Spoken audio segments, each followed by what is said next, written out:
07. कोपरगाव शहरात चोरीचं सत्र थांबण्याचं नाव घेत नाहीये।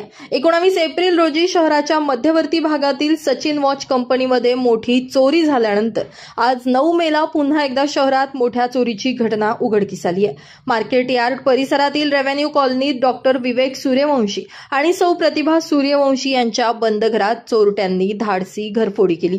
हे दाम्पत्य गावी गेलेलं असताना पहाटे 3 वाजेच्या सुमारास चोरट्यांनी लोखंडी दरवाजाचा कडी कोयंडा कटरच्या सहाय्यानं कट करत घरात प्रवेश करून घरातील कपाटातील सामानाची उचकापाचक करत सुमारे 3 लाख रुपये रोख आणि 2 तोळे सोन्याचे दागिने असा एकूण 3.5 ते 4 लाख रुपयांचा ऐवज लंपास केलाय।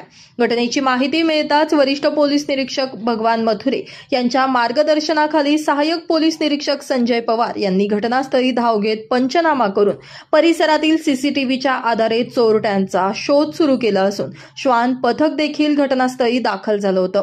याबाबत तक्रारदार डॉक्टर विवेक सूर्यवंशी यांच्याशी आमच्या प्रतिनिधींनी संपर्क साधला असता त्यांनी घटनेची माहिती दिली आहे। विवेक वामन सूर्यवंशी, मी 7 तारखेला पुण्याला गेलो होतो मुलीकडे। 7-8 पुण्यात राहिलो मी। 7-8 पुण्यात राहिलो। 9 ला सकाळी मी 10:15 कोपरगाव इथं पोहोचलो। माझ्या राहत्या घरी पोहोचल्यानंतर माझी मिसेस ज्यावेळेस गेटचं कुलूप उघडून वरती गेली त्यावेळेस तिला मधला दरवाजा उघडा दिसला। तिला शंका आली की नेमकं काय झालंय बुवा।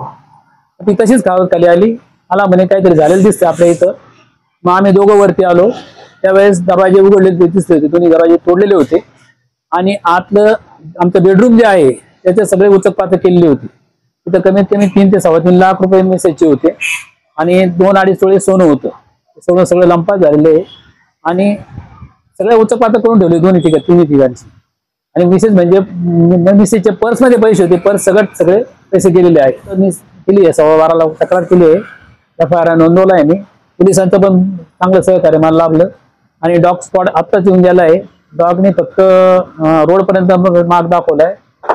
पोलिसांचं म्हणणं असं की बहुतेक ते मोटरसायकलवर निघून गेलेले आहे। पोलिसांनी त्वरित याचा छडा लावून कमीत कमी माझा मुद्दामाल मिळावा आणि त्यांना शिक्षा योग्य ती। घडणाऱ्या चोरीच्या घटनांमुळे कोपरगावकरांमध्ये चिंतेचं वातावरण निर्माण झालंय।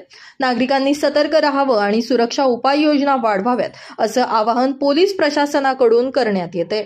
माझं गाव चॅनलसाठी स्वप्नील कोपरे, कोपरगाव।